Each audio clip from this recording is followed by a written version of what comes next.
Quando o espírito interage com a matéria, ele muda.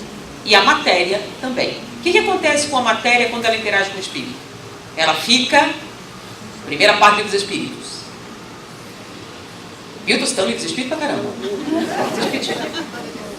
Antes eu não fazia, eu parti do pressuposto que já tinham lido e que já sabiam. Né? Por que você não falava então? Porque aí dava problema pro centro espírita, que não ensinou. Correto? Estudo sistematizado, primeira parte, vamos lá. Então, a alma. O que o espírito faz quando interage com a matéria? O que acontece com a matéria quando interage com o espírito? Primeira parte dos espíritos. Dos elementos gerais do universo. Fica animada. Lembram que ela fica animada? Animada o que? Feliz? Não. Ela era inerte, agora ela é o quê? Animada. Então a matéria muda quando interage com o espírito? Sim. E o espírito muda quando interage com a matéria? Sim ou não? Sim. Sim. Então alma é o nome disso, da interação espírito-matéria. Então, espírito é o desencarnado, é um espírito. Nós não somos. Nós somos o quê? Alma. Porque estamos sofrendo a ação do quê? Da matéria. Mas, para a gente resolver de vez essa questão do espírito da matéria, eu vou mostrar um gráfico para vocês, tá? Imaginem que isso aqui representa a evolução. Aqui nós temos o início do processo evolutivo. Tá? Qual o processo evolutivo? O nosso humano, não estou falando da Terra, humano. Tá? Então, se é o início do processo evolutivo humano, quem é que está aqui? O Australopithecus, que é o primeiro humano. É o chamado homem primitivo. O homem primitivo não é um gnomo. O homem primitivo é o Australopithecus. Não sei, porque alguns acham que é um gnomo, que é um duende, um troço assim. Tá? Não é. O homem primitivo parecia um macaco, parecia um chimpanzé, mas não era. Tá? Não era um chimpanzé, era um homem primitivo. Então ele não era mais um chimpanzé. Tá? Por que ele era um homem? Porque ele pensava em existir e tinha consciência de si mesmo. Como é que você sabe? Fazia ferramentas, tinha uma série de características específicas dos humanoides. Então, Australopithecus. E qual seria o ápice do processo evolutivo humano? Não precisa mais reencarnar aqui. Então, você não precisa mais ser um humano, correto? Você pode ser um alienígena se você quiser, mas não será um humano. Tá bom? Então, você não precisa mais reencarnar. Então, você saiu, reencarnar na Terra, tá bom? Então, você saiu do quê? Do processo evolutivo humano. Então, esse aqui é o processo evolutivo humano. Então, início, Australopithecus, final, não precisa reencarnar mais. Tem que passar isso. Então, esse triângulo aqui, mais uma vez, representa a influência espiritual no processo evolutivo. Próximo. E esse outro, a influência material. O retângulo todo é a evolução, correto? Dividido no meio, influência material e influência espiritual. No início do processo evolutivo, quem é o fator determinante do nosso comportamento? A matéria. Você é o que come, você é o material genético, você é o meio ambiente, você é quase um macaco. Mas não é um. Por que você não é um macaco? Porque você tem 1% de influência espiritual. Tem um espírito ali. Porém, a influência no seu comportamento é insignificante, mas ele existe? Se ele existe, então é alma. Tá? Ele está ali presente. Então, mais uma vez. Então, você é o quê? 99% de influência física, 1% de influência espiritual. Então, se a gente fosse explicar o porquê de alguma coisa, íamos procurar onde? Na matéria. Então, o que ele comia, onde ele dormia, o que ele consumia, atividade cerebral, material, tudo isso explica tudo. Pode ir. Mas à medida que você...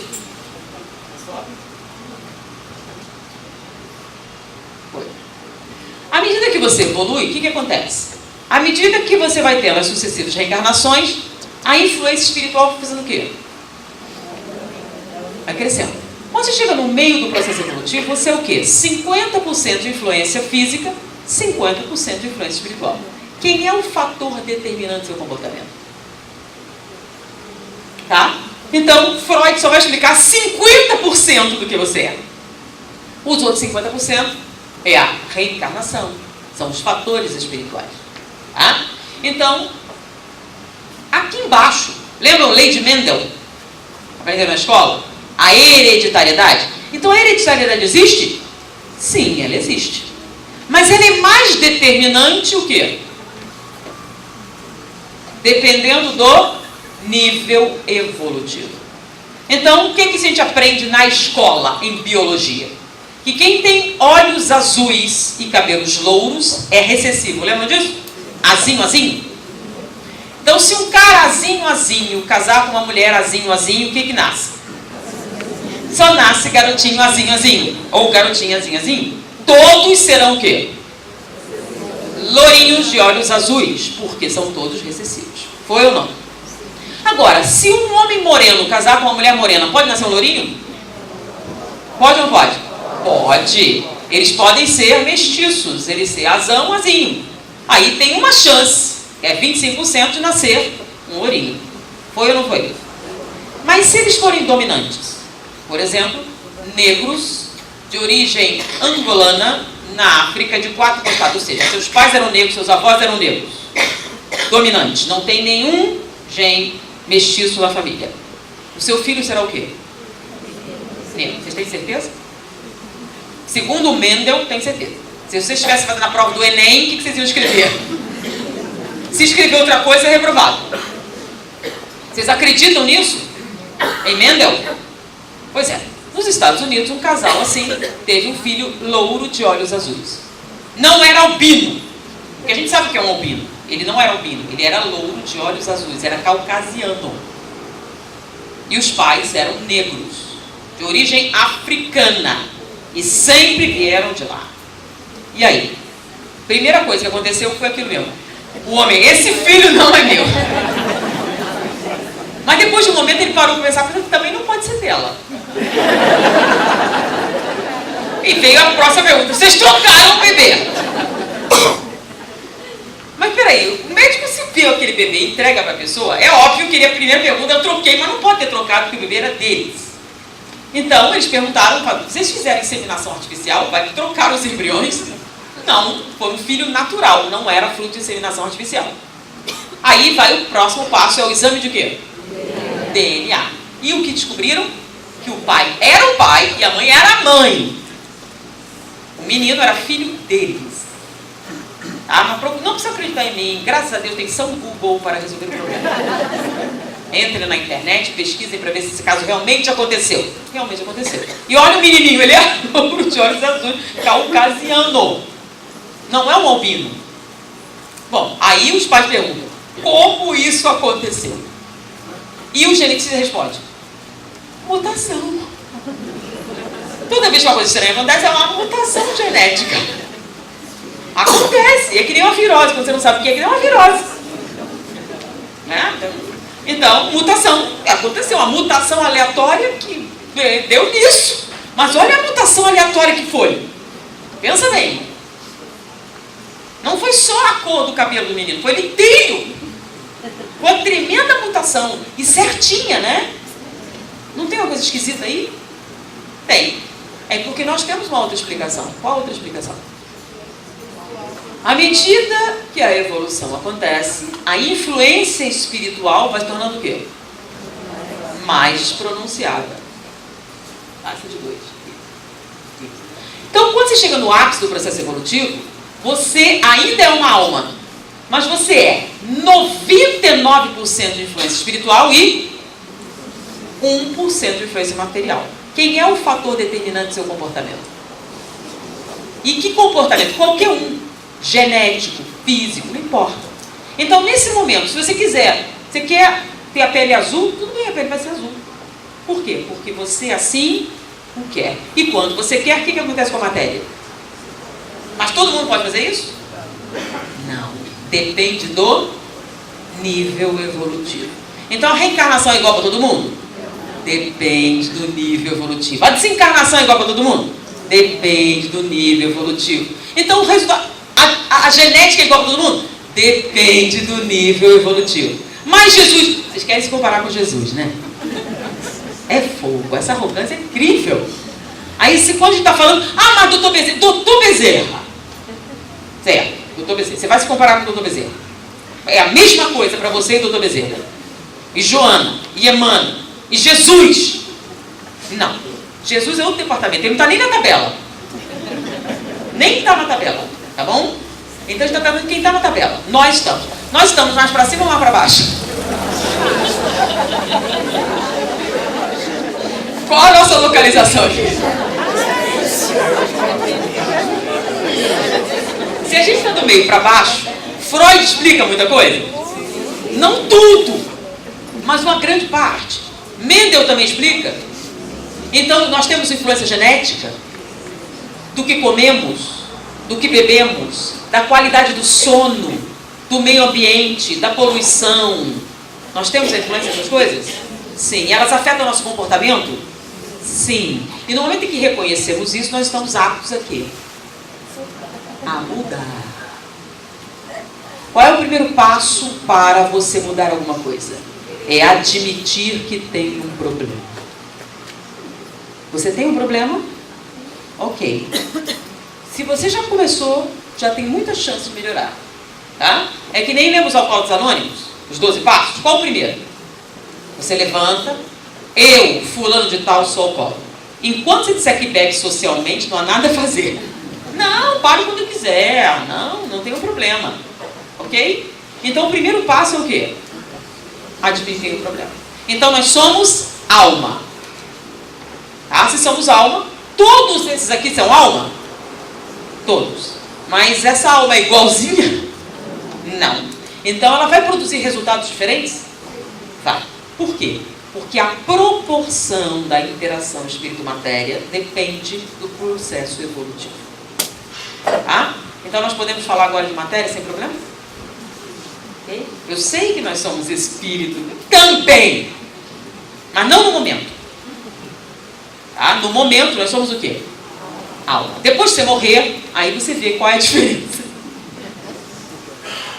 Então, se nós somos alma, nós vamos falar dessa influência material, tá? Como podemos trabalhar isso, reconhecendo o fator determinante desse comportamento, para podermos fazer o que nós realmente queremos, que é o quê? Você pode mudar, mas primeiro você precisa acreditar que pode. Então, na verdade, vocês falaram que era o espírito, mas no fundo acreditam que são só matéria. Por quê? Porque não basta dizer, eu acredito em fadas. Então, eu acredito que sou espírito. Mas se comporta como materialista, então qual a vantagem? Tá? Então, eu não preciso perguntar o que você acredita, e sim o que você é. Como é que você age? Você leva em consideração os fatores espirituais? Não. Então você é o que mesmo? Tá?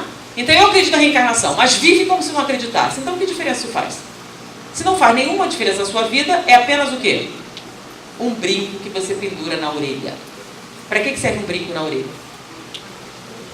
Sério, para que serve brinco, gente? Só para enfeitar, não serve para nada. Ele só enfeita a orelha, entendeu? É por benefícios estéticos. Então, se você tirar o brinco, vai fazer alguma diferença? Não. Então, se o seu conhecimento é como um brinco enfeitando a sua orelha, que diferença ele faz na sua vida? Nenhuma.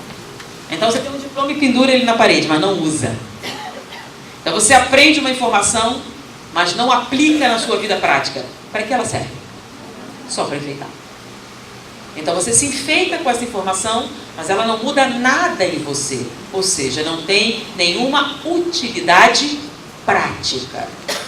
Então a reencarnação tem alguma utilidade prática no seu dia a dia? O primeiro passo é reconsiderar isso.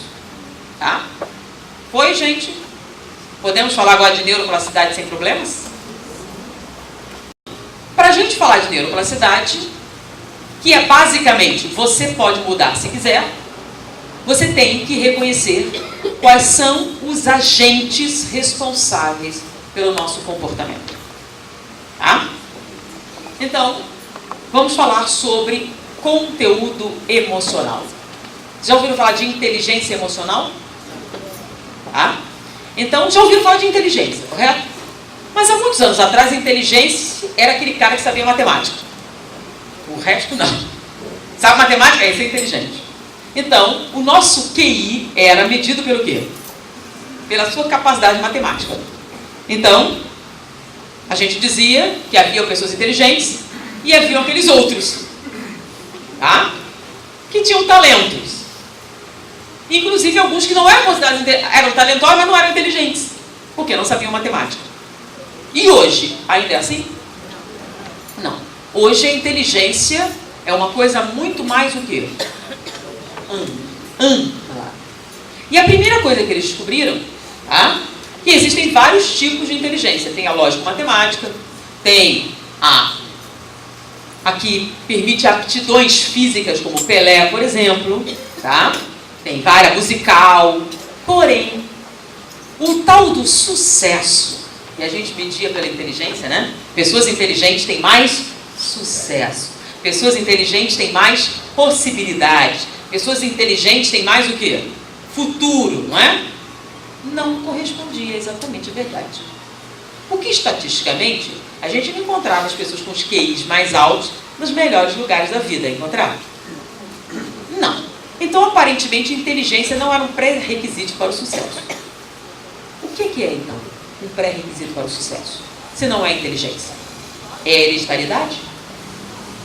É a oportunidade? São quem indica? Né? Então, aí sim você teria razão de culpar seu pai, sua mãe e o governo.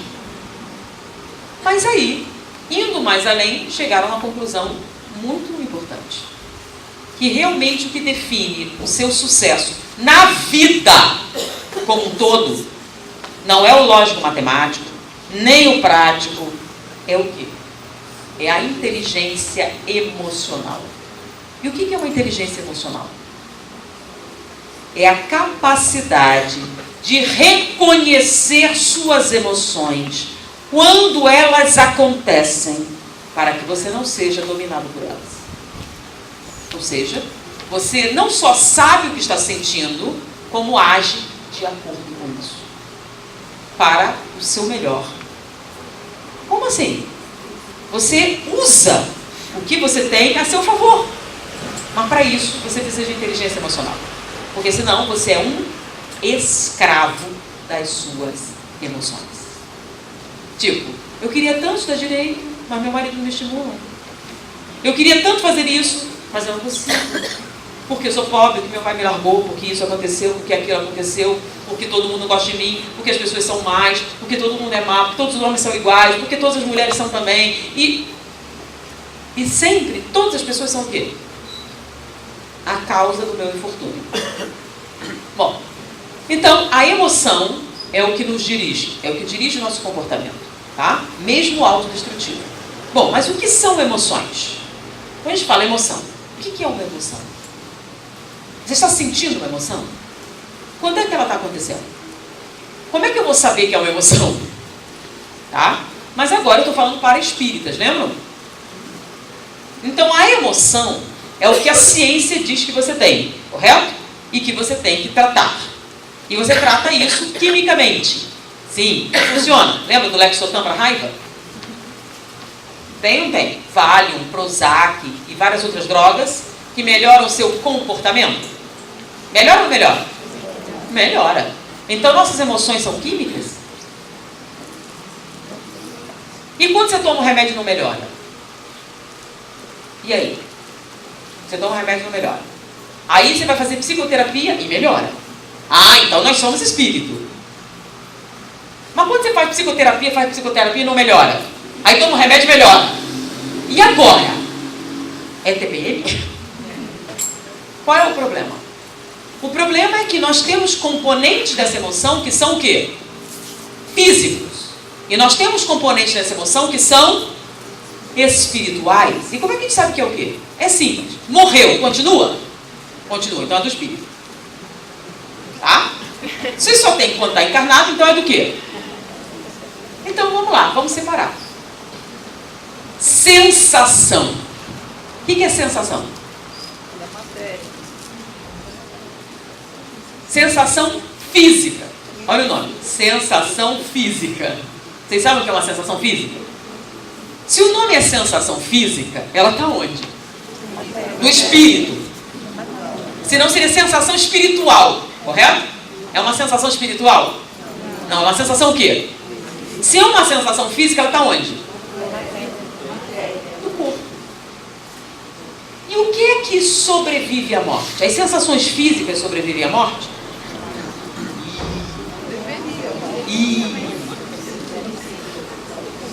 Sobrevive ou não sobrevive? E agora? Livro dos Espíritos de novo. Tem uma partezinha legal que fala sobre fluido vital. Lembram disso? Ok. Então, você viu que esse seminário é longo?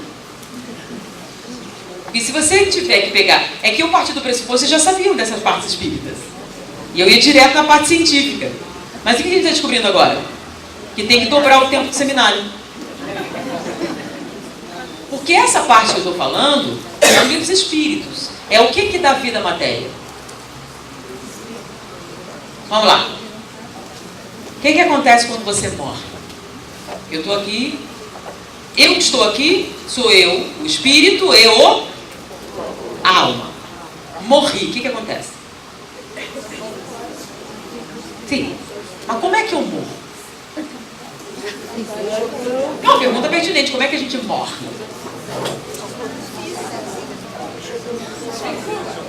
Ninguém sabe. É um mistério. Como é que você morre? Sim, vamos lá, como é? Eu estou aqui viva, como é que eu faço para morrer? Como é que eu faço para morrer? Não faz, espera. Isso! Já começou bem. Não faz nada, espera. Espera o quê? Acabar a energia vital. Ainda falou direito. Se acabar a energia vital, o que acontece? Morre. Mas eu estou perguntando o que é morrer. Tá? Vamos lá. Eu espero, estou esperando. Estou esperando o quê? Acabar a energia vital. Acabou a energia vital. Quando acaba a energia vital, o que acontece? O corpo para. O corpo para. Ok. Para de fazer o quê? Para o batimento. Ok. O que mais que para? Olha só o que ela falou. Para o batimento. Certo. Então vocês são contra a doação de órgãos? Não? Mas o coração continua batendo e vocês arrancam os órgãos da pessoa? Vocês arrancam com a pessoa dentro?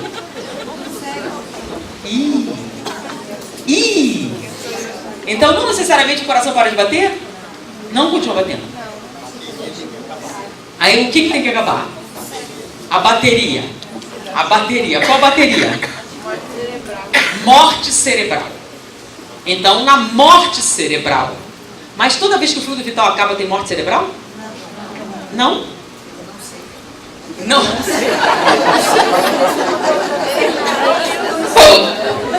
Então eu vou dar um pequeno... Olha só, já como a gente foi bem, vamos dar um intervalo maior? Eu vou dar quanto tempo? 10 minutos? 10 segundos todos?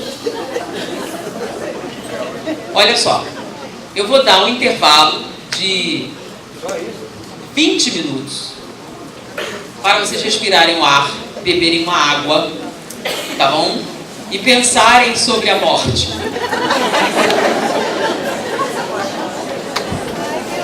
Pensem sobre a morte.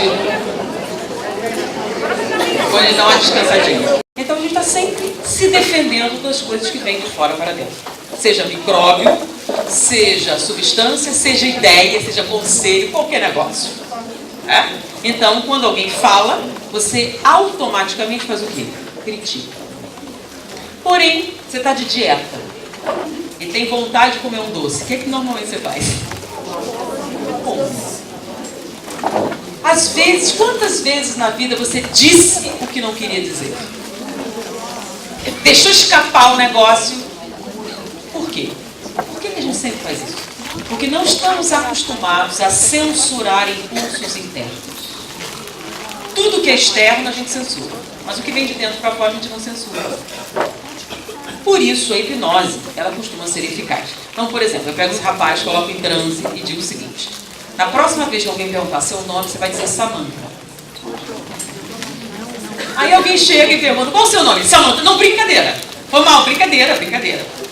Aí daqui a pouco alguém pergunta de novo e diz: Samantha, estou brincando. Depois de um tempo ele vai ficar preocupado.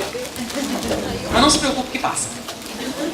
Assim que você notar que é uma coisa estranha, você vai censurar. Então, você vai ter que prestar atenção nisso para não fazer nada. E depois de um tempo, como é uma ideia alienígena, ela some. Mas por que foi que você disse? Se não queria ter dito. Por quê? Apesar de ser uma ideia alienígena, como você não censura nada que vem de dentro para fora, normalmente sai. Então, a ideia da hipnose é você colocar as chamadas sugestões pós-hipnóticas no seu subconsciente e ela vem como um impulso de dentro para fora. Como você não costuma criticar nem censurar, ela é 90% mais eficaz do que uma ordem que vem de fora para dentro. Porém, para você produzir hipnose, tem que ter o transe hipnótico, aquele trabalho, tá? Que depende da suscetibilidade das pessoas. É aí que entra a meta-hipnose. O que é meta-hipnose? É uma hipnose sem transe. Então não tem transe nenhum. E você coloca a mensagem subliminar no subconsciente. Como assim? O que é a mensagem subliminar? Você já deve ter ouvido falar, né? Quem já fez aquela brincadeirinha no caderno que faz um bonequinho de palito em várias posições, aí passa rápido, o bonequinho se mexe? É como a gente fazia filme antigamente. Eram várias fotografias. Lembra o filme de rolo no cinema? Rebentava aí. Então você tem, por exemplo, 30 fotos. No meio você coloca beba Coca-Cola. A cada 30 quadros aparece beba Coca-Cola. Quando você assistir o filme, você não vai ver nada. Você vai ver o filme. Você não vai ver beba Coca-Cola. Mas depois que terminar, você vai ter uma vontade enorme de beber Coca-Cola. E aí você vai dizer: gente, eu odeio Coca-Cola. Mas me deu um desejo. Por quê? Aquilo entrou no seu subconsciente. O nome disso é propaganda subliminar. Existem várias maneiras de você usar a propaganda subliminar, que é enganar o consciente e botar uma mensagem subconsciente. Esses CDs usam a propaganda subliminar para colocar no subconsciente pequenas mensagens. Com que objetivo? Tratamento. Então tem lá um CD para o tratamento da ansiedade. Tá? Mas é só isso? Não. São duas tecnologias. Uma são frequências sonoras. Descobriu que o cérebro imita certos ritmos. Então, se você usar determinadas frequências sonoras, você pode colocar a pessoa no estado receptivo e facilitar a colocação das mensagens subliminares. Então, o CD tem essas duas coisas. Ele tem as frequências sonoras e tem a propaganda subliminar. Eu vou ouvir isso? Não. É a musiquinha? Não. A musiquinha é só para enganar. As frequências são ruídos. Poucas pessoas conseguem, mas aquele que consegue vai notar um chiado de fundo, que é o tal do ruído. A música é para disfarçar isso. Tá? Então, a primeira parte do CD tem aquela musiquinha, a pessoa falando, aqueles ruídos, e vai te deixar no estado receptivo. E aí, você precisa, para funcionar, usar fone de ouvido. Tá? Então, alguém vai começar a contar uma história do lado direito e outra pessoa contar uma história do lado esquerdo. Diferentes essas histórias. Depois de um tempo, eles trocam de lugar. E vão trocando de lugar até que você não consegue mais acompanhar.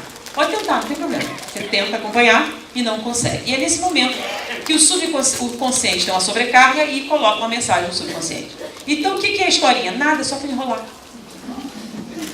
Você fica lá tentando acompanhar a historinha e não tem nada a ver, ele coloca a mensagem. Então, se trata disso.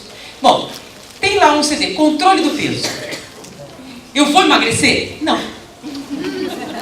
Então, para que serve? Serve se você tem um distúrbio psicossomático em que a sua ansiedade se manifesta com anorexia, bulimia ou excesso, aí ele vai te ajudar. Porque esses CDs todos tratam a mesma coisa, que é ansiedade. Mas peraí, e ansiedade? Ansiedade é aquela geral. Tá? É o medo vago de uma coisa que você não sabe o que é. Tá? A ideia é substituir a medicação. Em vez de você tomar Lexotan, você ouvir o CD. Ele tem uma ação que dura de 6 a 8 horas, depende da suscetibilidade, tá, da pessoa. Depois tem que repetir, igual Samantha, tá? Tem que repetir periodicamente para voltar a funcionar. Mas o que ele faz? Ele tem um efeito... Ele cura a ansiedade? Não. Ele alivia os sintomas. Como a Novalgina cura. Não, o que ela faz?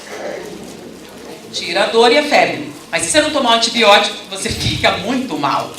Então o CD, ele alivia os sintomas da ansiedade. Para você curar a ansiedade, você precisa de um psicoterapeuta para encontrar o conflito, que é a gênese dessa ansiedade.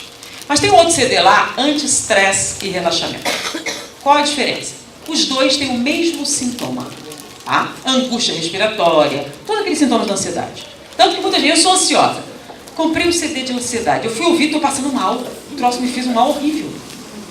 Se de uma angústia, fiquei pior. Por quê? Porque você não tem ansiedade. Como não? Eu tenho tudo. Você tem estresse. Qual é a diferença?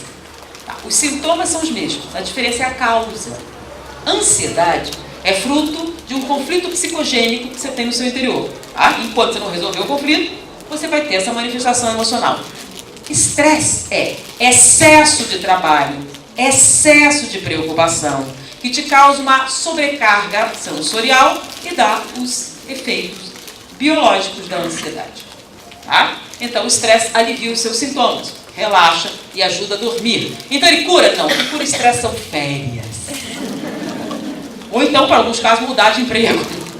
Tá bom? Então, estresse é uma coisa, ansiedade é outra. O de estresse relaxa, ajuda a dormir, etc. Não tem contraindicação. Já o de ansiedade tem. Como assim?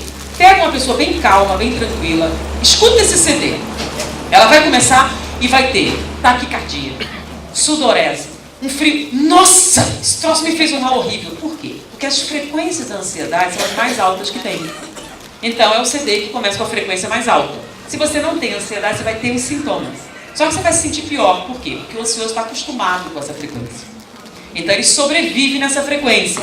Vai ter os distúrbios. Mas se você não está na frequência e sobe, você vai passar bem mal. É até legal que você pode testar para ver se funciona mesmo. Tá? Você bota, escuta isso aqui para você ver o que acontece. Aí a pessoa vai descobrir o que é uma pessoa ansiosa. Tá? E por que isso causa prejuízo à saúde a longo prazo. Então tem ansiedade, anti-estresse, tem confiança em si próprio. O que é confiança em si próprio?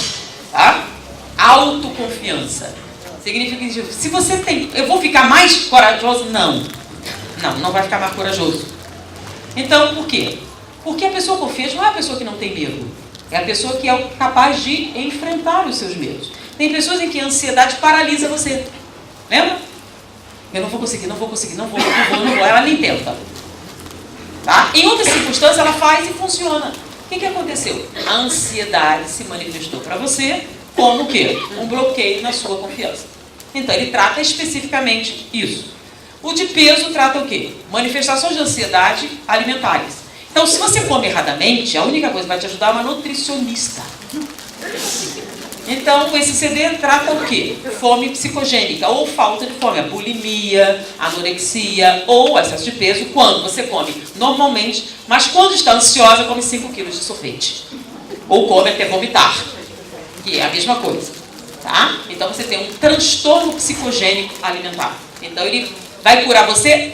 Não. O que é que vai curar você? Um tratamento psicoterápico para você encontrar a origem desse conflito. Ele vai aliviar os seus sintomas. Tá? Então, inicialmente, ele era para bulimia e anorexia. Depois eles viram que em obesidade mórbida, tá? Principalmente o pessoal que faz a operação de estômago e morre. Por quê? Porque a operação deu errado? Não, é o pós-operatório. Você só pode comer um pouquinho, come 5 quilos e morre. Estoura os pontos. Por isso, hoje em dia, só com parecer de 3 psiquiatras que é você conseguir um plano de saúde autorizado. Tá? Então, ele trata esse tipo de fome. Porque a pessoa não está com fome. Você operou o estômago, certo? Você comeu um pouquinho e encheu. Se você comer até estourar os pontos, é que não é um processo de fome normal, correto? Tem um outro lá sobre organização do tempo. Beleza, então agora eu vou poder... Não vai melhorar o seu tempo, não. Ele vai melhorar um problema específico de ansiedade. Por exemplo, você tem que fazer um serviço. Nem faz, nem deixa de pensar nisso. Por quê? Se você esqueceu, então o CD não ajuda a sua memória a lembrar. Não faz isso. Ele trata uma ansiedade. Na verdade, você está com medo de enfrentar aquilo. Então, você nem faz, nem deixa de pensar nisso. Vira um processo obsessivo, né? Que é a ansiedade se manifestando na procrastinação obsessiva. Tá? Então, é uma manifestação de ansiedade específica. Sociabilidade, harmonia no relacionamento. Eu vou ser mais? Não. Não. Se você é antissocial, tá? Isso é um problema de caráter. Não vai curar você, tá? Então, e se você usar o CD, vai tratar o quê? É simples. Você vai falar em público. Paralisa. Em particular, quando você fala normalmente bem, direitinho. Mas é quando você tem que falar em sociedade, a ansiedade se manifesta e paralisa você no convívio social. Tá? Então, é um problema de ansiedade que se manifesta quando você tem que enfrentar um evento social. Então, no trabalho você faz. Aí tem que fazer uma apresentação. Emburrece. Quer dizer, o que aconteceu? Você emburreceu? Não. Ansiedade. Ah, mas tem um outro ali, por exemplo, que é criatividade faça os problemas. Agora eu vou poder pintar. Não. Não. Ele não vai aumentar a sua criatividade. Então, para que serve? É simples. Você estudou para a prova, estudou pra caramba para a prova. Chega na hora e esquece tudo. O que aconteceu? Quer dizer, você estudou ou não estudou? Se estudou e aprendeu, e quando você vai fazer o exercício e acerta, por que não acerta na hora da prova? Ansiedade, que se manifesta na paralisação do quê? Das suas faculdades mentais. Então, num determinado momento você faz a prova, beleza, depois que termina. Mas na hora que deveria, você não consegue. Então, criatividade face aos problemas trata uma ansiedade que se manifesta nesta situação. Tá? Então, é a hora da crise. Você treinou para que chega... Não consigo pensar nada. Depois você tem 50 ideias, mas na hora não vem nenhuma. Por quê? Porque você não é criativo? Não, você é uma pessoa criativa. Porém, o que aconteceu? A ansiedade bloqueou especificamente essa manifestação. Tem vários lá, acho que são 15 títulos, se não me engano. Tá? Vamos lá, autoestima. Tá? O que é autoestima? Eu não valho nada. Eu não consigo, eu não posso. Você nem vai... O quê? Autoestima é diferente de autoconfiança, tá? A autoconfiança, ele te dá um estímulo. Então, não use antes de dormir, você vai ter insônia. Lembra das frequências? Tá? Então, confiança é um estimulante. Tá? Autoestima já é outra coisa. O que é baixa autoestima? Eu não valho nada. Então, você, nesse caso, você bloqueia o começo. A confiança bloqueia o fim. Tá? Então, você... Não vou. Você tem que se matricular. Não vai. Não tem... Esse é o problema de quê? De confiança. Mas o que é autoestima? Eu não vou conseguir, eu sou burra, eu sou uma fracassada, eu sou isso, aquilo. Em outros momentos você não pensa, só no momento você precisa. Tá? Então ele trata a ansiedade. Ah, então eu vou gostar mais de mim mesma? Não, isso só com um analista. Como eu falei, em psicoterapia. Controle da agressividade. Olha só, não é milagroso e não cura falta de educação. Tá? Não cura falta de educação. Se você é grosseiro, você é um problema de caráter, você tem que trabalhar. É um processo educativo. Então, o que ele trata? Ele trata o seguinte. Você é uma pessoa, chega aqui na frente, vai falar. Aí você começa a ser agressivo. Né? Eu vim aqui dar um aviso e... Cara arrogante. Não, ele está com medo de falar em público. E essa pessoa, quando tem que enfrentar uma situação de estresse, ela faz o quê? Se torna muito agressiva. Então, a sua ansiedade se manifesta em quê? Em agressividade. Então, ele não cura falta de educação, nem problemas de caráter, nem nada disso. Ele trabalha o quê? Ansiedade. Então, tem pessoas que, quando são nervosas, ficam o quê? Muito grosseira. Ela é grosseira normalmente?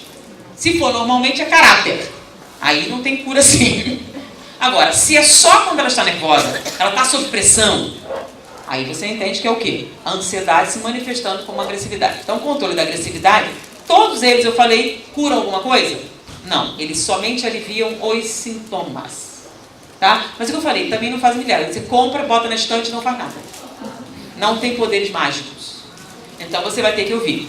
Existe contraindicação sim. Se você tem surdez parcial, não vai funcionar. Porque a propaganda subliminar, ela usa os canais auditivos e os dois têm que estar funcionando ao mesmo tempo. Como é que funciona? A primeira parte do CD, em que eles estão contando a musiquinha, falando, você gosta disso, não significa nada, são só as frequências. Quando eles começam a falar ao mesmo tempo, é que começa a propaganda subliminar. Por isso, você tem que ter os fones de ouvido. Então, se eu botar no carro, o que acontece? Nada, vai ser um ruído esquisito, que não faz nenhuma diferença. Então, você tem que usar fone de ouvido para funcionar. Como eu falei, olha, se alguém depois do intervalo, você não falou desse... Ah, saúde, autorrecuperação da saúde. Então, eu quebrei a perna, vou melhorar? Não. Então serve para quê? Você está deprimida, tá? Porque perdeu um parente seu. E aí você desenvolve uma pneumonia. Tem gente que morre de pneumonia. Ela morreu de pneumonia? Não, morreu de tristeza. Então, ele ficou imunodeprimido por quê? Porque nós sabemos que o estresse afeta a nossa condição imunológica. Então, você quebrou a perna. Então, uma idosa quebra a perna, fica 6 meses deitada numa cama. Ela fica feliz? E ela começa a desenvolver infecções oportunistas. Por quê? Porque ela está fraquinha? Não, porque está triste. Então, quando você tem um problema emocional, então vamos lá, sua diabetes está compensada, ficou nervosa, o que aconteceu? E sua pressão estava normal, está tomando remédio, mudou alguma coisa? Não. Por que subiu? Você está vivendo um estado de estresse emocional. Então, a auto-recuperação da saúde trabalha o quê? Processos imunológicos ou descompensações causadas por estresse, processos emocionais. Então, ele vai curar seu problema? Não, você tem que resolver o problema, ele vai aliviar os sintomas. Então, se você já tem pressão alta, vai tomar Lexotan, mais do que você já está tomando, vai dar problema. Então, a ideia é substituir a medicação. Ele foi criado para pessoas que não podiam usar a medicação. As frequências foram criadas pela NASA, que astronauta também tem dor de cabeça e fica deprimido, mas não pode tomar drogas. Tá? Então, tem esse efeito. Tem controle da dor. Você quebrou a perna, vai aliviar a dor? Não. Então, para que serve? Dor psicossomática. Você está nervosa, atacou a enxaqueca. Está nervosa, atacou a... Aí me fugiu do... fibromialgia. Tá? Então a gente sabe que estados emocionais aceleram processos dolorosos. Então sua coluna atacou. Atacou por quê? Porque você está tensa. Tá? Então não é a coluna que está causando a dor. A dor de origem o quê? Psicossomática. Então ele trata que tipo de estímulo doloroso? Então processos de origem o quê? Tá? Então ele cura dor de perna quebrada, apendicite. Eu vou fazer um tratamento dentário, vamos usar o CD para ver se funciona. Tá? Não. Então ele vai tratar o quê? Dores psicogênicas. E são muito eficazes, muito interessantes. Aí a gente descobre que muita parte da sua dor é a antecipação da dor. Nossa, mas aliviou a minha dor da perna, porque o medo da perna era maior do que a dor que você realmente estava sentindo. Então muitas pessoas que usaram, mas aliviou. É por quê? Aliviou o quê? Não aliviou a dor, aliviou seu medo, que aumentava a dor. Tá? Isso acontece, né? Vai doer, dói horrivelmente, mas eu nem encostei em você. Tá? Então isso acontece muito. Acho que eu falei, tem para parar de fumar. Sim, controle da dependência química. Cocaína, heroína, não. Isso você tem que fazer uma desintoxicação. Ele serve para quê? Para qualquer dependência química. Por exemplo, tem gente que se não tomar um remédio de enxaqueca, ataca a enxaqueca. Tá? Então qualquer tipo de dependência psicológica que você desenvolve com relação a alguma substância, tá? Ele vai aliviar os seus sintomas. Então, se você está sobre intoxicação de heroína, você precisa de uma desintoxicação química, tá? Então, não vai substituir o tratamento. Ele alivia sintomas de dependência o quê? Ok? Então, ansiedade. Não, se eu não tomar a minha pílula disso, a gente dá farinha e funciona também. Então, você vê que é o quê? Uma dependência química? Não, é uma dependência de natureza o quê? Então ele trata processos psicogênicos, tá bom? Aí o Magic Music, esse não tem propaganda nenhuma. Ele é só as frequências sonoras para você usar. Por exemplo, eu quero estudar, quero fazer uma meditação, quero melhorar o desempenho de alguma coisa, lembra? As frequências sonoras te deixam no estado receptivo. Então você ouve, é a musiquinha? Não, a musiquinha é só para enrolar. Se botasse aquele chiadinho estranho, eu ficar aqui sem ouvir nada é meio esquisito. Então a gente bota uma música. Tá? Aí você quer estudar, você bota, aí você pode usar sem fone, né? Você bota a música e aí você aproveita as frequências sonoras, vão te dar um estado mais receptivo para ajudar você a usar. Por exemplo, você quer fazer uma meditação, quer usar um processo terapêutico qualquer coisa que você queira, tá? Bom, tem outros títulos ali, se eu não falei de algum, depois vocês me perguntem. Todos eles tratam o quê? Ansiedade. Mas em alguns casos, e uma ansiedade só trata a síndrome de ansiedade, é aquele mais intenso, que é geral, tá? Não importa o que você está fazendo, você está naquele estado de ansiedade constante. E esse é o mais forte. Todos os CDs vão de 18 a 25 minutos. Como é que usa? Olha, da primeira vez, durante uma semana, varia de uma semana, não mais do que isso. Algumas pessoas são mais suscetíveis rapidamente. você vai usar sempre no mesmo horário. Tá? Escolhe um determinado horário e faz. O que você vai notar? Quando você começa a ouvir o CD de qualquer pessoa, bota outra pessoa, e você vai ver que a pulsação começa e ela vai baixando. Quando começa a propaganda subliminar, o pulso é bem mais baixo. Tá? Esse é o processo da frequência sonora. Quando o pulso está na posição certa, é que começa a propaganda subliminar. Quando você começar a ouvir a musiquinha e cai a pulsação, você já está condicionado.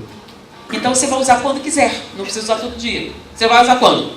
Tá? Se você só tem fome à noite, tá? Então você toma antes do trabalho. Quando eu vou ter que fazer o serviço, você vai usar quando quiser. Exatamente como você usa o Lexotan, como você usa o Valium, etc., qual droga que você esteja tomando, para substituir. Então você vai usar quando necessário. Tá? Então, o condicionamento, e pode ser qualquer CD, você escolhe qualquer um, faz o condicionamento, porque a musiquinha é igual para todos. Quer dizer, quando digo igual, é o seguinte, o processo de condicionamento, mas, por exemplo, a ansiedade desce, a confiança sobe. Tá? Não é exatamente a mesma coisa. Então, confiança, por exemplo, eles aumentam as frequências, então você fica animado, acordadão. Já o relaxamento faz você dormir. Então, dependendo do que você vai fazer antes, você vai usar o CD apropriado e o título já mostra mais ou menos como funciona. Ok? Outra coisa, não é indicado para utilização em crianças, a não ser com a supervisão de um psicoterapeuta. Por quê? Porque crianças são muito suscetíveis à hipnose. Tá? E quando a criança tem uma alteração de comportamento, por exemplo, tem um motivo. Então você tem que pesquisar, ela pode estar sofrendo abuso, pode ser um outro problema, e você suprimir o sintoma, pode aparecer outra coisa, tá bom? O adulto é diferente, então você pode lutar contra a mensagem, a criança não, tá? Então, para você usar com a criança, você tem que ter supervisão, você fala com o terapeuta, ela tem isso, fala com ele, explica do que se trata, e a ideia é substituir a medicação? Sim, tem algumas coisas, mas sempre com a supervisão de um profissional. Alguma pergunta? Não? Ok. Então, podemos voltar para o nosso seminário? Então, qualquer dúvida, eu vou estar aqui à disposição para responder no intervalo, tá bom? Então, nós estamos falando sobre a morte. Vocês chegaram à conclusão? Sobre a morte? Como é que a gente morre? Então, eu estou aqui, Vivinha da Silva, tá? Aí eu tenho que esperar o fluido vital acabar. Quando o fluido vital acaba, o que acontece? Aí ela falou assim, o corpo para, que era que estava sentada aqui, né? O corpo para. Para? Ou o coração fica batendo? As unhas ficam crescendo. Lembra? Então, quando você tira o rim da pessoa morta e bota outra pessoa, é o quê? Necrofilia. Não? Ou o rim está vivo? Tá ou não tá? Tá não? Tá morto? Você bota o tecido morto na pessoa e ele revive. O que acontece? Quando a vitalidade acaba, o corpo expulsa o espírito. Tá? Então o corpo está lá, e vocês podem ver no relato, a pessoa tenta deitar e fazer voltar, mas não consegue. Ele é expulso. E isso não é um fenômeno doloroso, pelo contrário. Tá? A morte natural, tá? Pela finitude da vitalidade, não é um processo doloroso, pelo contrário. É quando toda a dor desaparece, então você expulsa o corpo. Então você não consegue mais fazer com que ele possa reagir. Porque o que liga o perispírito ao corpo é justamente o quê? A vitalidade. Ok, mas todas as mortes são naturais? Não. Tá? Então o que seria a morte natural? Você viveu tanto que você precisava viver, esgotou a vitalidade, é isso quando você morre de velhice, lembra? Então é uma morte suave, normalmente é a sensação. Nem toda morte é suave. Nem toda morte é suave. Depende do quê? Depende do que está te esperando do outro lado. Não? Então, dependendo do que está esperando do outro lado, você se agarra violentamente ao corpo, mas mesmo assim ele te expulsa. Então, aquele desespero todo, a pessoa está sofrendo? Não, ela está se agarrando desesperadamente ao corpo para não encontrar quem está esperando do outro lado. Então, ela não está sofrendo dores, como alguns imaginam. A morte natural. E a morte violenta? O que é uma morte violenta? Tá? Você teve um acidente de automóvel aos 20 anos. Com 20 anos, como é que estão suas células? Estão repletas de energia, não estão? Vivinhas da Silva? Cheias de vitalidade? Sim, mas essa vitalidade, tá, está encharcando suas células. Aí você tem a morte violenta. Dói muito. Dói muito. Por isso chama morte violenta. Então, dói. Mas o que acontece depois que você morre? Nada. Como não tem mais fluido vital, lembra? Estava no seu programa morrer aos 20 anos. Você dói pra caramba, faz parte. Lembram? Cada um tem a mãe que merece, etc e tal. Ok. Esse também. Dói. É uma morte dolorosa? Sim. Mas depois que você morreu, o que acontece? Nada. Está livre. O corpo vai entrar em decomposição e você está o quê? Livre dele. Não tem nada ligando você a ele. Mas, se eu pego uma arma e dou um tiro na minha área frontal, estouro o meu cérebro, o que acontece? Eu posso acessar esse corpo? Não. Todas as estruturas mecânicas que me permitem usá-lo foram destruídas. Mas tem vitalidade? Muita. Então, se tem muita vitalidade, esse corpo vai continuar transmitindo informação para o espírito. Quais informações? Todas. Cada célula que morre, se decompõe, cada verme que consome, cada coisa que acontece, até a total decomposição, vai continuar sendo o quê? Transmitida. E você vai o quê? Sentir tudo. Porque são o quê? São sensações físicas? Da morte, decomposição, são sensações físicas? Sim. E você vai continuar recebendo o quê? Tudo. Quando é que vai acabar? Não vai. Digamos, por exemplo, você tem 30 anos. O corpo leva 30 anos para se decompor? Não, ele decompõe bem rápido. Então, vamos lá. Uns 3 meses depois já não tem mais nada. Você não embalsamou, né? Então, já não tem mais nada. E aí? Você ainda tem vitalidade. Então, você sente fome, sede, dor. E fica morrendo, experimentando tudo aquilo. Até o quê? Até esgotar. É karma? É castigo divino? Não, é uma lei da física natural. Então, de transmissão de informação. Enquanto você tiver link, ele vai mandando. Tá? Quando é que o link acaba? Quando você esgota essa vitalidade, ele para de transmitir. Aí, lembra do André Luiz? Aí você pode resgatar. Você pode levar a pessoa. Entendeu? Então, vai ter que esperar o quê? Eliminar essa vitalidade. Então não dá para fazer antes. Então não é ruindade da parte de ninguém. É que simplesmente não podemos fazer nada. Continua transmitindo. Tá bom? E a vitalidade vai se perdurar pelo tempo programado na sua vida, é isso? Mais ou menos. Tem um outro detalhe também. É a única maneira de morrer. Então eu falei da morte natural por esgotamento da vitalidade. Tá? Ela não é dolorosa, mas o pós-morte pode ser. Tá bom? Tem a morte programada violenta e tem o suicídio. Tá? Tem o suicídio direto, que é aquele que você faz isso. E tem um outro, por exemplo, em que você tem uma vitalidade e você destrói antes da hora o corpo. Ele continua transmitindo? Não deixou de ser suicídio porque você não fez de propósito. Ok? Sim ou não? Deu para entender, gente? Você sabia, né? Então, ok. Ah, eu não sabia. Sim, mas o que eu posso fazer? Lembra? Se você cuspir para cima, cai na cara. Não tem jeito. É a lei da gravidade. Então, são consequências naturais. Então, não tem castigo, não tem ninguém vigiando. Não é um processo de natureza jurídica. É um processo de natureza o quê? Física. Foi agora? Então, o que é sensação física? O que é sensação física? É aquilo que o corpo está o quê? Transmitindo. E o que é sentimento? O que é sentimento? É aquilo que sobrevive à morte. Então você morre e continua sentindo. É quem você é, não o que você sente. Então, o que é que sobrevive? O que são os sentimentos? Então, como é que a gente sabe a diferença? É simples. Se você não está no caso de suicídio, nem suicídio indireto, você morreu, tá? Você continua sentindo essas coisas? Não. Então as coisas que o corpo manda para você, não. Quando é que você vai continuar sentindo? Quando você ainda tiver o quê? Link com o corpo. Foi? Então tem espíritos no mundo espiritual que sentem sensações físicas? Sim. Tá? Ah, mas espírito mesmo pode ter? Pode. Por exemplo, você é viciado em cigarro. Pode acontecer?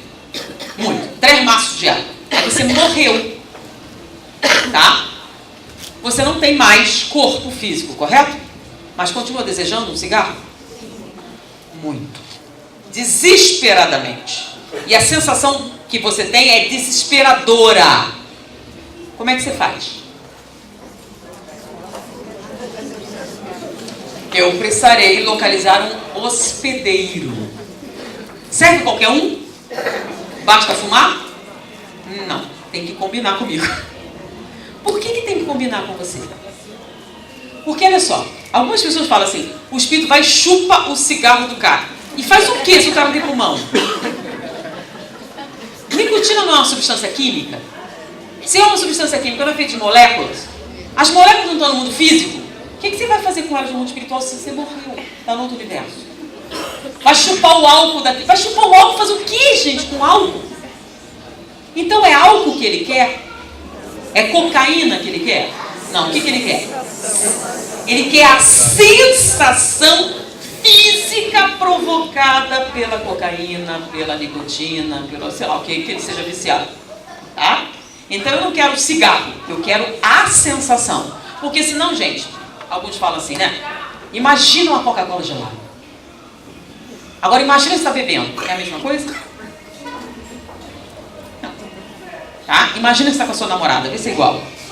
Não, não é igual. Então um cigarro fluídico é igual chupar uma caneta. Tá?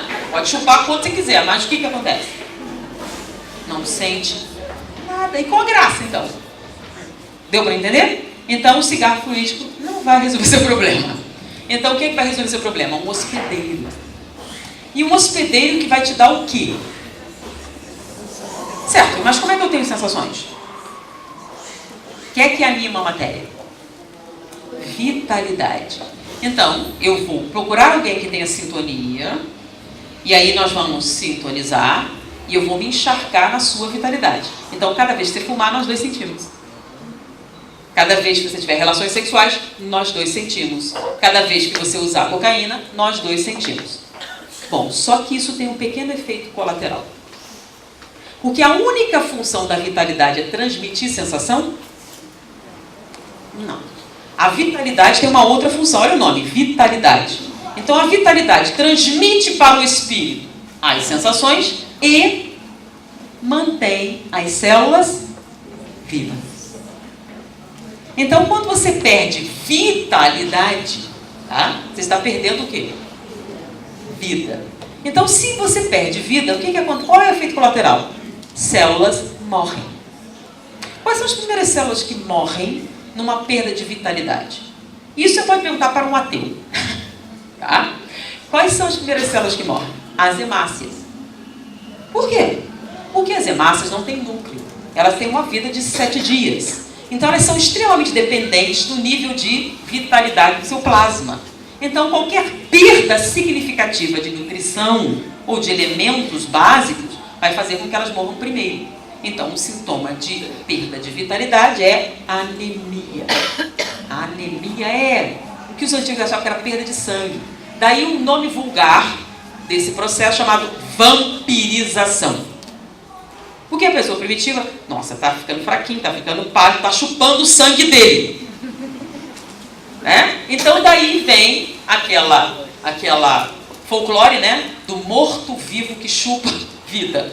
Ou algumas culturas sangue, que é um mito universal. Tem povos insulares que não acreditam em Deus, mas todos, sem exceção, acreditam em vampiros. Mortos-vivos, sugadores de vida. Eles sugam alguma sangue? Não. Mas para a pessoa parecia. E por que morto-vivo? Pensa bem, um vidente olha para a pessoa que saiu da cova e começa a sugar a vida da pessoa, pronto, é um morto-vivo chupando sangue. Daí o mito do vampiro ser universal. Deu para entender, gente? E aí vem também uma explicação para o ritual de enterrar os mortos. Não tem nada a ver com homenagear os mortos, é para os mortos não saírem da cova. Ficarem lá e não incomodarem as pessoas vivas.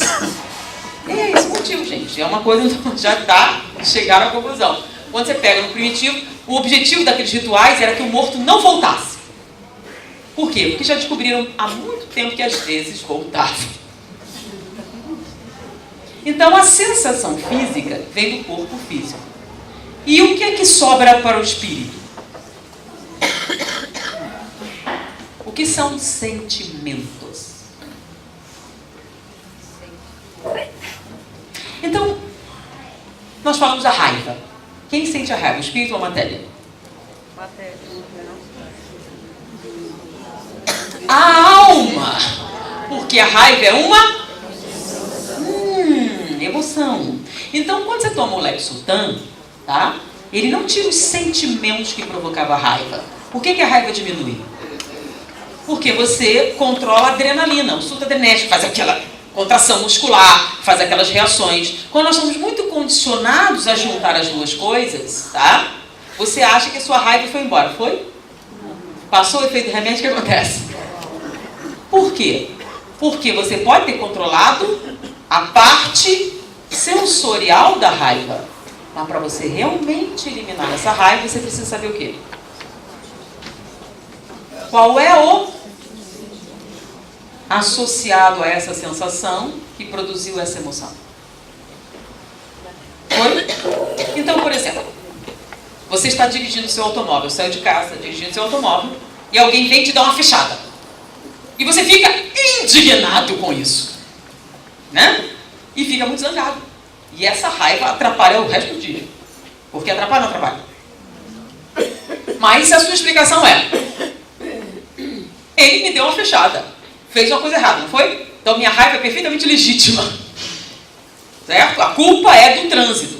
Então quer dizer, eu que não tenho nada a ver com isso, que sou uma pessoa que vai ser atendida por você no balcão da TAM, e você me trata mal porque o trânsito foi ruim. Vocês acham isso justo? Seu chefe te passou uma descompostura, eu sou sua mulher, você chega e me trata mal. E o que eu tenho a ver com isso? E aí você desculpa, o meu dia foi péssimo. E daí? Sério, e daí que o seu dia foi péssimo? Ah, mas, gente, tem que levar em consideração. Tem? Então vamos pensar se é isso mesmo que você está dizendo. Eu sou neurocirurgiã e vou operar seu filho. Mas antes de fazer isso, eu briguei com meu marido, ele pediu o divórcio. Aí eu chego, olha, eu esqueci um troço na cabeça do seu filho, foi mal. Mas você vai entender, né? Eu tô com muito estresse. Você me perdoa? Não? Então por que eu tenho que perdoar a balconista? Ou o motorista do ônibus? Ou do táxi? Ou não interessa qual é o seu trabalho? Por que eu tenho que perdoar? Você entendeu? Você acha que o neurologista tem que perdoar? O neurologista não tem problemas no trânsito, certo? Nem se divorciou nunca. Nem pode. Se divorciar, já pensou? Não, você vai dizer, não, ele tem que ser profissional? É? Só ele? Policiais não têm que ser profissionais? Nem advogados, nem balconistas, nem padeiros, nem nada? Imagine cuspir no seu pão. Ah, não tem problema que eu não sei. E se souber um dia? Então, é um problema? Então, de onde veio essa raiva? Sério, sem hipocrisia. Vamos refazer um momento. Você está dirigindo seu carro e alguém vem fora da faixa, fora de tudo, e te dá uma fechada. O que é que vem na mente? Qual é a origem? Como ele ousou fazer isso comigo? Qual é o nome disso? Isso é bom para você? E aí você produz uma sensação física correspondente. E aí vem a raiva. Então, qual o sentimento que deu origem a essa raiva? Orgulho. Se você não fosse orgulhoso, vá em paz, meu irmão, que Deus ouve você. Você não tem um problema. Né? Você teria raiva se você não fosse orgulhoso? Não. Você sentou no meu lugar. Esse lugar é meu. Você sentou no meu lugar. Você viu que ela sentou no meu lugar? Olha que absurdo. Olha quem ela pensa que é e vai sentar no meu lugar. E agora eu estou irada. Por que está irada? Porque esta mulher sentou no meu lugar. Pode um negócio desse? Não é um absurdo, gente? Ok, eu estou zangada. Por quê? Porque ela sentou no meu lugar? Fala sério, é esse o motivo? Não? Qual é o motivo? Olha, meu coração está batendo. Eu estou com um choque adrenérgico. Eu estou cheia de... Estou até quebrando minha obturação. subiu minha pressão, ferrou tudo, que eu estava ótima, a culpa dessa criatura que destruiu o meu bem-estar. Certo. Eu estou o quê? Indignada. É isso? Ok. Eu já sei qual é o componente físico. Foi o choque adrenérgico, não foi? Adrenalina na veia. Ok. Qual o sentimento? Ah, misturaram, olha só. Você tem que entender bem. Se você não entender quais são os sentimentos, como é que você vai saber quais são eles? Então temos um muito comum, chamado egoísmo. Egoísmo significa literalmente, primeiro eu, depois os meus, aos outros nada. E isso é muito sério. Vamos entender mais ainda, né? É quando chega assim, eu amo você. Você é o amor da minha vida. Eu quero estar com você. Sem você, minha vida não tem sentido. Eu não tenho alegria, não tenho nada. Eu preciso de você junto comigo, porque eu te amo profundamente. Eu vou casar com ela por dinheiro. Tá? É só por isso. Você é o amor da minha vida. No caso dela, é dinheiro, só isso. Compreendeu? Aí você não compreendeu. E ele não entende por quê. Eu já te disse que eu amo você. Não, você não é. Claro que eu amo. Só que eu amo mais a mim. Então eu estou em primeiro lugar. Eu amo muito você. Agora, pobreza não dá. Tá? Eu vou garantir o meu conforto. Quando eu estiver confortável, vamos nos divertir, querida, porque eu te amo. Ele está sendo absolutamente sincero, certo? Ele a ama. Até muito. Ele é tudo que pode dar. Porque primeiro, eu. Você é a segunda coisa mais importante para mim. Deu para entender? Então, muitos sentimentos que vêm aqui, muitas paixões, por exemplo, como essa escrever, qual é o sentimento que deu origem? Mas você não me ama? Amo. Ele está mentindo? Não. Apenas, qual é o problema? Isso existe? Um bocado. Né? Vamos dar um exemplo mais violento. Tá? Vamos lá. Paixão. É um sentimento, uma sensação ou uma emoção? Estou apaixonado por você. É uma emoção? Ok, emoção. Qual é o componente físico da paixão? Tem? É o quê? Desejo sexual. Não é não? Se não tiver, você não está apaixonado, tá? Eu te amo como um amigo. Certo? Você casa com seu amigo? Não. Por quê? Você não tem atração sexual por ele. Correto? Então, para você estar apaixonado, precisa ter sensação? Eu não falei que você está apaixonado? Eu te amo fraternalmente. Você casa com ele? Eu te amo como pai. Pega até mal. Né? Então, precisa ter... Ok. Então, a paixão, um componente físico é o quê? Desejo sexual. E um sentimento. Tem? Tem ou não tem? Olha só. Se fosse só desejo físico, eu não chamava de paixão. Quando você aluga uma prostituta na rua, você está apaixonado por ela?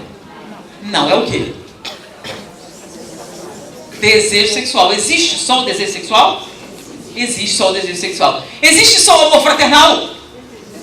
Sim, também. Tá? Mas eu falei o quê? Paixão, certo? Então a paixão está onde? Então existe sensação? E tem sentimento? Qual? Afeto, amor. Nossa, vocês não amam essas pessoas que vocês casaram, hein? Vocês estão sabendo agora, né? Entregaram tudo aqui. Foi tudo por dinheiro. Não, foi por companhia. Foi alguém para pagar as contas. É que não tinha nada melhor para fazer. Sério? Foi isso? É isso? Olha o preconceito violento. Olha só que coisa terrível. Então vamos lá. Desejo sexual. Puro e simples. Existe? Existe paixão? O que é uma paixão? Desejo sexual mais... Pode ser amor? Ah, pode ser amor. Pode ser que você ame alguém também que tem atração por ela. Aí o que você faz? Você deveria casar com ela. Tá bom? Sim ou não? A não ser que seja o caso dela aqui, né? Que existe desejo sexual e tem amor? Sim. E egoísmo. Então, egoísmo, amor e atração sexual dá isso, dá uma amante.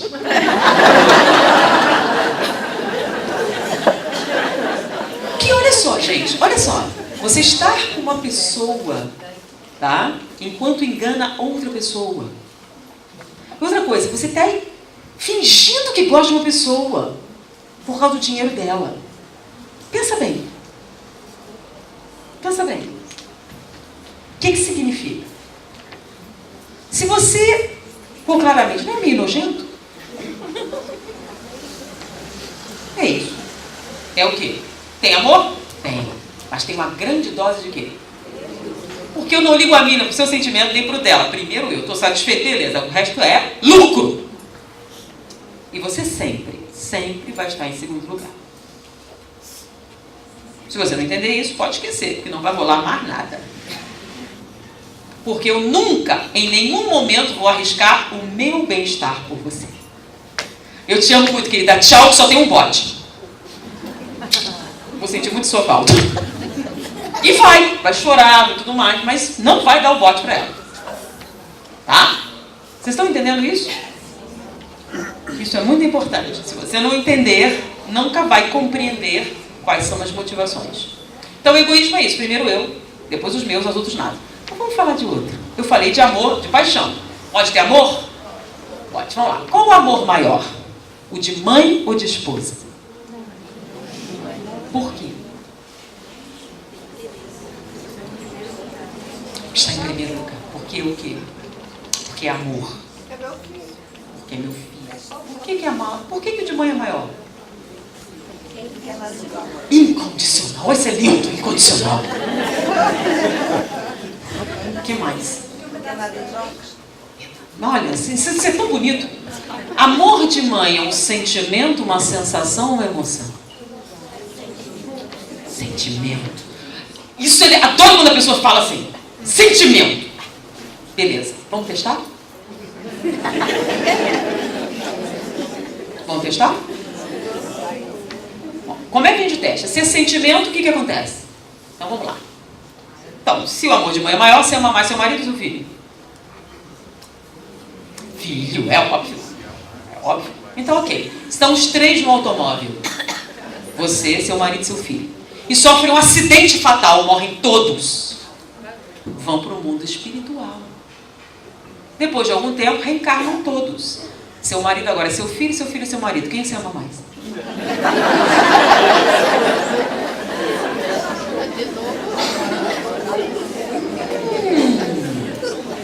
Alguma coisa mudou? Então vamos entender. Amor de mãe é uma emoção. Você sabe por que você ama mais seu filho e seu marido? Porque seu marido é de segunda mão. Antes de ser seu, foi da mãe dele.